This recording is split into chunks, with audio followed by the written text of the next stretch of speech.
How do we determine what laws are the right laws to follow? Like, how do we know what's right and what's wrong if we can't have a big T truth that everyone can follow? So our law is really something that's actually just a little T truth that we create through our own perceptions and our perspective of how people should live. Popular perspective is what has to be true for everyone, whereas those who don't have that same perspective kind of just get shoved under the rug like they don't matter. They think their ideas are right, or that the world belongs to them. Just horrible tragedies are all based around this danger of their perception and their limited ability to ask questions about their own beliefs. Just hearing other students' backgrounds and what their ideas are, that made me kind of just evolve more as a person. It makes kids put themselves out there. It encourages them to grow at a much more rapid pace and in a more organic setting than just sitting in a classroom, listening to a lecture and memorizing things, taking notes. We're working on problem-solving techniques and just learn how to think for ourselves. Quote from William James, who's the father of modern psychology: "There's nothing so absurd that if you repeat it often enough, people will believe it." And so I could say a lie over and over and say, like, I'm the smartest man in the world, I'm the smartest man in the world. Eventually, somewhere in the world, someone will believe me. Someone will actually believe that, hey, Dick Tabor, he's the smartest man alive. He could run this country. He could run our world, and he could create world peace. But in reality, I have no idea what I'm doing. I'm just a normal 17-year-old kid. Nothing to do. Aristotle says famously in the beginning of the Metaphysics, all human beings by nature desire to know. And he ultimately argues that philosophy is one of the best expressions of that desire to know, because it is an expression of our desire to answer the most fundamental questions in our existence. Young people are born with that desire, and they don't want to be told the answers or lectured to or have these questions ignored.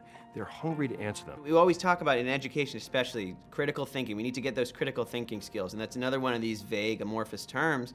But really, that is what philosophy is all about, you know? Sometimes the kids have the wrong impression that, oh, it's all about opinion.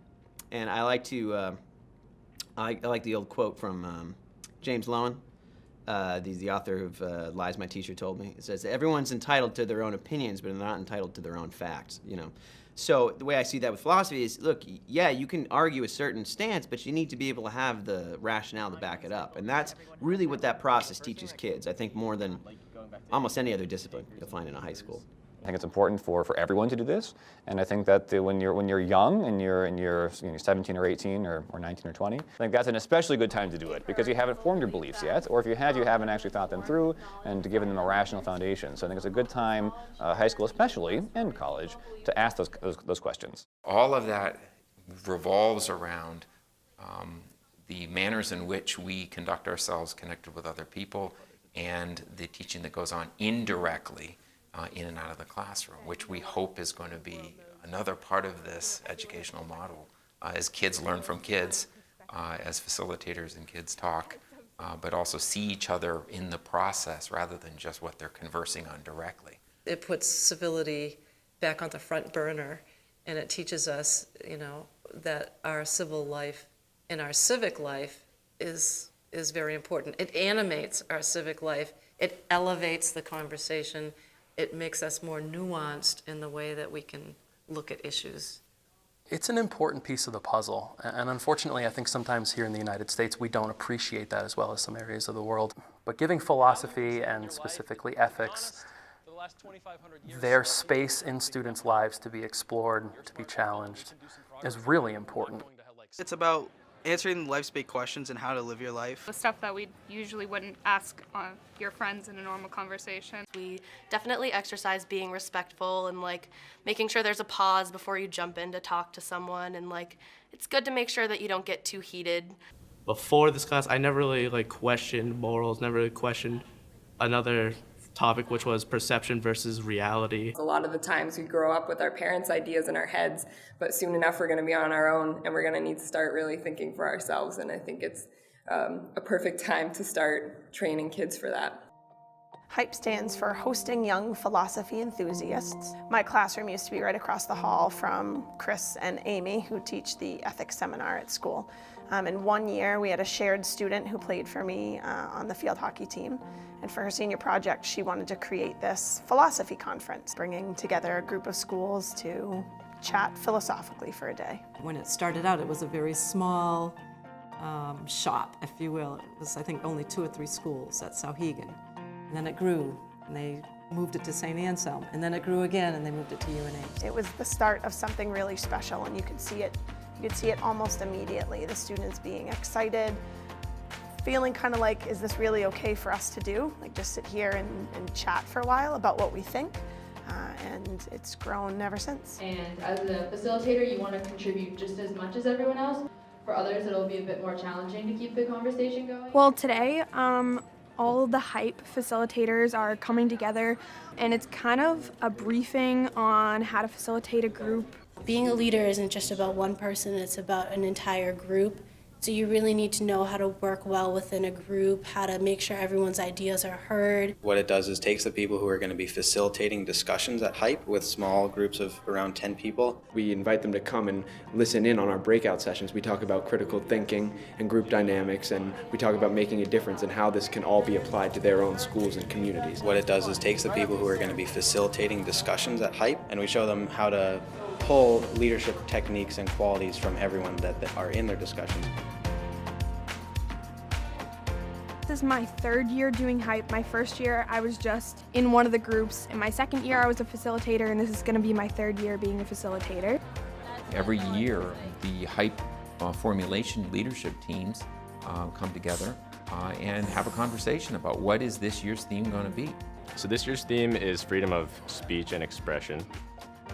It's also tied into political cartooning, which is something that the New Hampshire Humanities brought up this year as a proposal to us.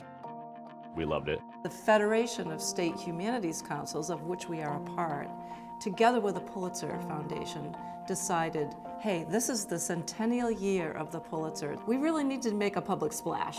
So today we're putting on a panel discussion on political cartooning, wrestling with issues of freedom of speech and are there limits to what cartoonists should do, can do, will do, where those lines are. The Pulitzer New Hampshire Humanities, and also our Ethics Forum and Souhegan Group and the Spalding Group. We all decided that this would be a topic that we would find engaging. And we want to connect that directly to where kids are. And it's a fine line. I mean, you want to get people's attention. I think better to go too far than to be too timid. I mean, what's the point of a timid cartoon in the end? Thank you so much. We're all thrilled to be here.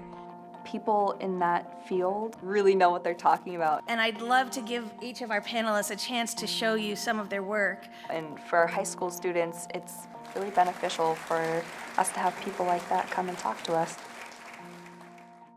So these are 12 Danish cartoons that were published in a newspaper in 2005. And they were published as a test. The newspaper had asked the members of the Union of Newspaper Illustrators to draw Muhammad as they saw him. And these images produced some very mixed results. In fact, you have heard about them as insulting cartoons that violate an Islamic prohibition on the depiction of Muhammad. You may be surprised to know that there is no such prohibition. Those pictures were supposed to be in my book, but they were removed as the book went into press. People have come to think that these are dangerous images. The truth is, I traveled all over the Middle East. I went to Asia with these cartoons in my bag, and every time I interviewed somebody, I took them out and I asked, have you seen these? What do you think they mean? And nothing happened to me. But now, today, we have reached a point where everybody thinks that these images are insulting, that they're dangerous, and that has been, and that Muslims don't tolerate free speech, which is not true. So it is a very, very sad story. It is really a story where the wrong side won.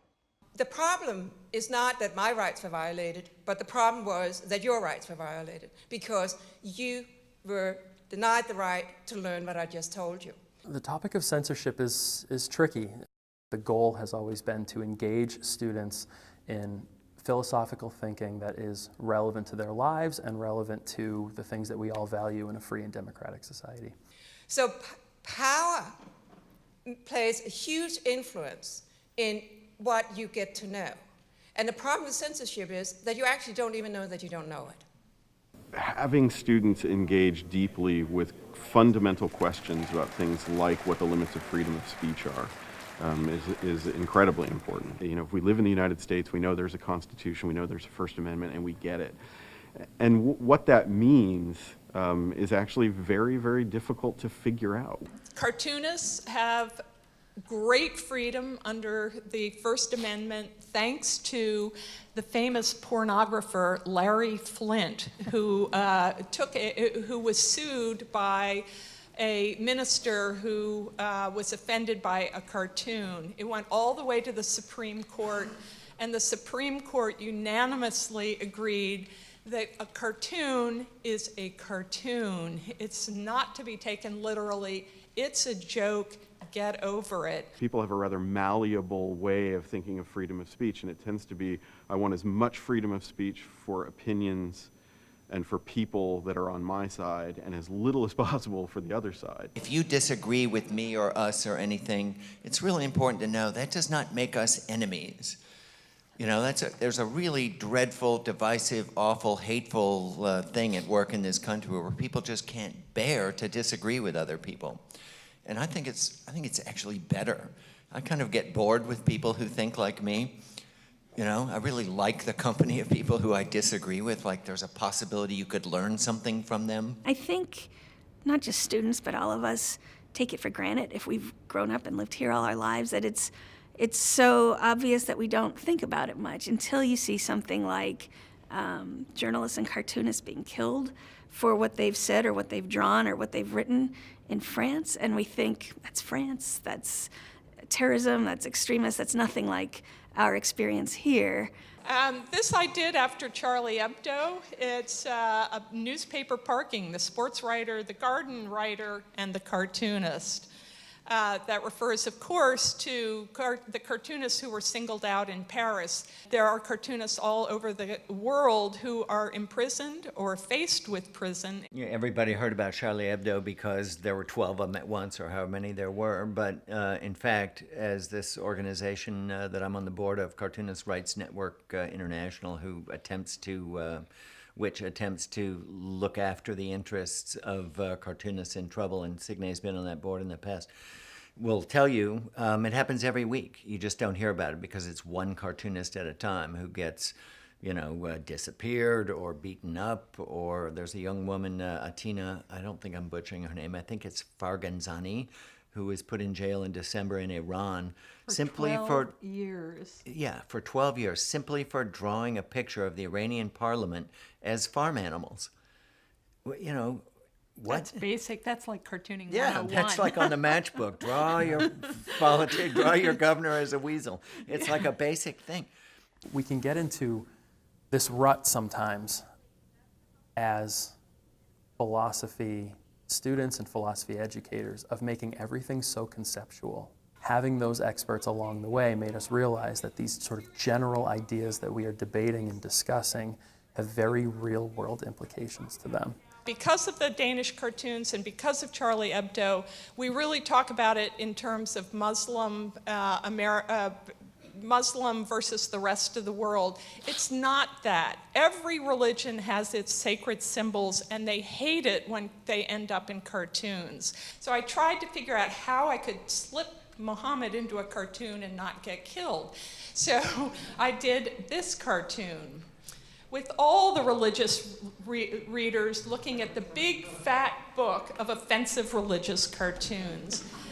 I got no criticism of it. It went around the world again after Charlie Hebdo. And the point here is that people aren't objecting to Muhammad per se. It's a negative portrayal of Muhammad. I think the meaning behind having them at the Hype event is to show their process of thinking when they're drawing and when they're creating, because it allows the students to kind of take that and think about, oh wait, so what's my process of thinking? It's very much like good writing. It's like someone writing a good lead sentence that sums up the entire point that he or she wants to make.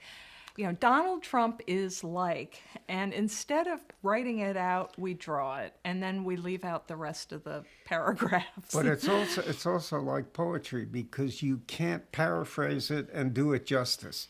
And That's a good It's point. way better than poetry. That's why in the New Yorker people read the cartoons and not the poetry.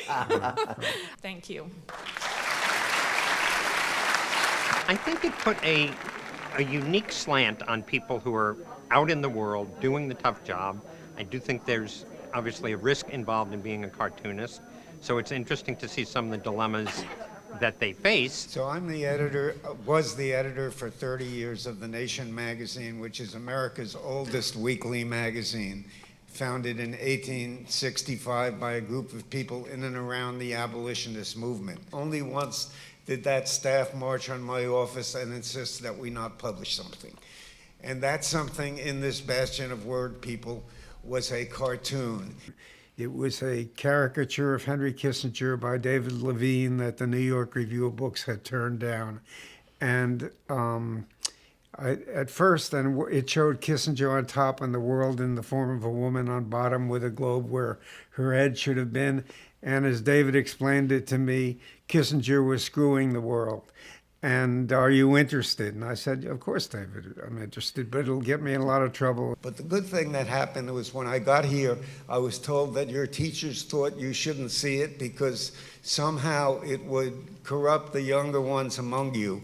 And I can't think of a more powerful way of underlining the problem with censorship than what has happened to depriving you from seeing this wonderful picture.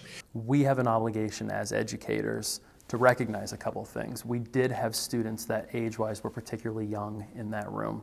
We have students who from a level of emotional maturity are younger than their age. We also have students in that room that were 16, 17 years old that if you had a blindfold on, you'd think you were interacting with 23, 24-year-old adults. We teach such a wide spectrum of students that we have to consider what they're exposed to and specifically how they're exposed to it. How many of you would like to see this wonderful picture? Okay. Google David Levine, Henry Kissinger cartoon. Okay. They want to make an autonomous decision, even if they end up looking at it and deciding that, oh yeah, I think it is in bad taste or it's stupid or whatever. At least they're making an autonomous decision about it rather than having somebody else make their judgment about what they should see. And again, they're essentially adults at this point, right? These are juniors and seniors in high school. So I thought that was a nice little moment, a learning moment by demonstration. So you can see it on Google, but I just want to say that to me, it's a real mistake not to let you see it. It is a form of speech. It is a form of free speech. But it's great to have you have to suffer by not seeing it, and because you're experiencing the censorship that artists have experienced over the years. I thought their insight of their expertise, what they've experienced was really helpful, and it allowed for us to have a better conversation. So what is freedom of expression? Without the freedom to offend, it ceases to exist. Not everyone's going to have the same view, but if we're all just going to get rid of art, get rid of expression, get rid of writing, cartoons, we're not going to have anything left. I think everyone should have an awareness of censorship, and I think everyone should learn to have a dialogue at some point. So it's in a lot of ways, fear drives people, even though it might not be in a good or positive manner. This hype conference and giving people those opportunities is something that's really beneficial and can help spark people's imaginations and spark people's curiosities to learn more than what they're taught in school. It was awesome because we've been working so long trying to get this together. It's a great experience. It's a whole lot of fun, and it's something I'm absolutely better off for, having attended twice. To see so many people, so many young people so passionate about this really excites me. I want to study philosophy, whether it's a minor, a major in college. People were saying, sometimes the discussions get hard because there's a lot of, it's a hard topic, but they were able to still talk about it and learn a lot from other people. And just hear everyone say that they really appreciated the experience, they don't have anything like it at their school, just because we've been working for so long to make it all come together. You did a great job of stepping up and problem solving in those instances, and that was really amazing. We hope that not only have we developed kids who attended the conference and saw the value of the conversation, but also learned to work together. A conference in which they actually have their own. They're running it and taking care of all of the things underneath it, and then planning this event, and then seeing it come to fruition with their peers. I hope it goes to other states. I hope it catches on, because philosophy is to me, it's an integral to the humanities. It's integral to critical thinking and learning. The kinds of skills that are developed in the science, technology, engineering, and mathematics classroom are incredibly important, but they are not all there is to being a person. If we don't have it in the schools, I think we're really missing out. It's the perfect time to start thinking about deeper issues and about lifelong issues, and about how I want to steer my ship. In fact, they need it before high school. If we could get this into the elementary schools, this I think would be an absolutely fantastic thing. Because you need to learn those moral values when you're young so that you can apply them when you're out in the real world and working with the real world and other people, and when you actually can make a difference. Yeah, it's something that the kids should be continuing to work on every year. I'm going to strategically start pulling many of you who have inside information because you've run this in your various capacities to offer them some support and help them create the vision for next year. I have students who have done this years and years ago who in the first couple of years still, when I see them, we'll talk about it or we'll ask questions like, how is it going this year? Or what are you doing this year? It's like 9 months of all this pain and stress. Pain, stress, kicking, hormones, whatever it is. But at the end of the road, look at the beautiful child that we produce. We started this, and it's all around New England now, and we're hoping soon it doesn't have to be surrounding schools. It can be any schools.